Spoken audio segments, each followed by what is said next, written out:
কোরবানির ঈদকে সামনে রেখে মাগুরায় সবার নজর কাড়ছে বিশাল আকৃতির লালু। প্রায় ৩০ মণ ওজনের এই গরুর দাম চাওয়া হচ্ছে ১০ লাখ টাকা। প্রতিদিনই গরুটি দেখতে ভিড় করছেন শত শত মানুষ।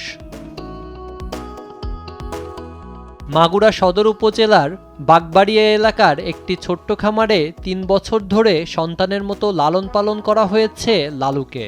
১৪ ফুটের বেশি দৈর্ঘ্য আর প্রায় ৬ ফুট উচ্চতার এই বিশাল ষাঁড়কে নিয়ন্ত্রণ করতেই হিমশিম খেতে হয় খামারিদের। বাইরে বের করতে লাগে অন্তত ১০ থেকে ১২ জন মানুষের সহায়তা।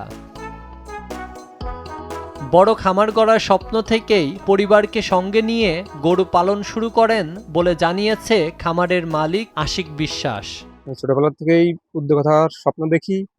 কলেজ লাইফে যে টাকা পয়সা নিজে কিছু গুছাচ্ছি, ফ্যামিলি থেকে কিছু নিয়ে ৩টা গরু এখন আমার ছেড়ে আছে। একটা হচ্ছে লালু বদা, ৩টা গরুর ওজন হবে ৩,০০০ কেজি। লালু হবে ১২০০ কেজি। ৩টা গরুর আনুমানিক দাম চাচ্ছি ৩০ লাখ টাকা। খামারিদের আশা, বাজারে বিদেশি গরুর চাপ কম থাকলে মিলবে কাঙ্ক্ষিত মূল্য।